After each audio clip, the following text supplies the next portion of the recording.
అనేది one of the sexually transmitted virus. అంటే అసురక్షితమైన sex చేయడం వల్ల వచ్చే జబ్బు ఈ హెర్పిస్ అనేది. సో అయితే ఇది వచ్చిన తర్వాత మనకు బాడీలో ఎటువంటి సిమ్టమ్స్ ఉంటాయి అని మనం మాట్లాడుకుంటే, సో అయితే మనకి ఈ హెర్పిస్ బాడీలోకి వచ్చిన తర్వాత మనకి ఎటువంటి సిమ్టమ్స్ ఉంటాయి, ఇది అసలు డేంజరా, ఇది ఎన్ని రకాలు, అండ్ దీనివల్ల మనకు ప్రాణాపాయం ఉన్నిందా, ఈ ఎస్టీడీ ఇన్ఫెక్షన్స్ వన్స్ వస్తే అవి పోవు అని అంటారు అని చాలామంది డౌట్ఫుల్గా ఉంటారు. సో అయితే కొంతమంది కొన్ని నాకు డిఎమ్స్ కూడా చేసి ఉన్నారు. సో అయితే దీనికి మీకు క్లారిఫికేషన్ ఇస్తానండి.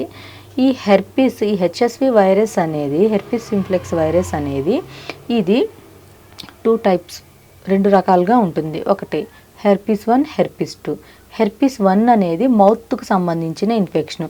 అంటే పెదాలపైన గుల్లలు రావడం, అండ్ ఈ దవడలు లోపల, బుగ్గల లోపల అటు సైడ్ దవడల దగ్గర పింపుల్స్లా లేవడం, టంగ్ పైన పింపుల్స్ రావడం, అండ్ మనకి థ్రోట్ ఇన్ఫెక్షన్ రావడం, అంటే గొంతు నొప్పి, ఈ గొంతులో కొంచెం గుల్లల్లాగా లేవడం, మనం ఏదైనా ఫుడ్ కానీ వాటర్ కానీ కొన్ని సాలిడ్స్ ఏమైనా తీసుకున్నప్పుడు, సాలిడ్ ఫుడ్ ఏదైనా తీసుకున్నప్పుడు బీభత్సకరమైన నొప్పి అనిపించడం, మింగడానికి మనకు కొంచెం అనీజీగా అనిపించడం ఇలా ఉంటుంది.